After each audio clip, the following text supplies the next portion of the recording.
Hi, it's GoddessCecilia, sexuality and pleasure educator. Welcome to Mermaid Goddess Q&A. So this person has a very serious concern about access to menstrual products. So those of us who menstruate don't already have difficulties in terms of access to menstrual care and menstrual products in general, like around the world, but especially here in the US. So there are other locations where you can get menstrual products that are not in your drugstore. Viv for V is a great small business, women of color owned, founded, operated, as well as It's August, which is another woman of color small business trying to help make period products, menstrual products more accessible. There is also the Alliance for Period Supplies if you want to do some of the work to help ensure that there is more equity in terms of period care, period equity. So important. Specific recommendations for those who have heavier flows. From what a lot of folks who I know who have heavy flows, what they've done is they've used a combination of a cup plus a pad, or a combination of a cup plus period underwear.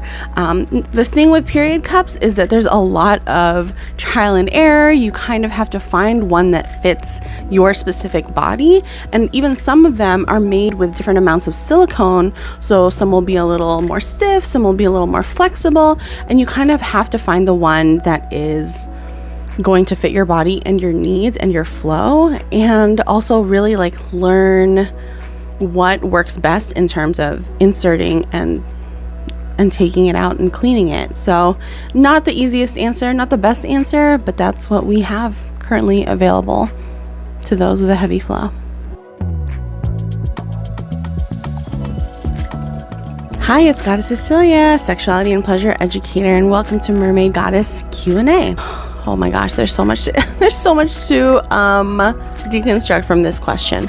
So firstly, sex addiction is still highly debated within the sexuality field. It's an easy thing to kind of jump into as the problem without actually deconstructing misogyny, media literacy, all of the repression, all of the misinformation that we learned when we were younger.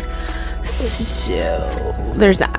That all being said, I think it's really important to ask yourself a couple of questions. Are you generally attracted to your wife, to your partner? Is it only after viewing specific types of adult content? Are you only attracted to physical descriptions, or are you attracted to different ways that a person might act or be in this world? It's a lot of self-exploration. One of the issues, I think, is that we were raised in a society that is telling us specifically what is desirable, what is attractive, and we don't often think about where these messages are coming from, who's giving us these messages, and if it's actually real and true.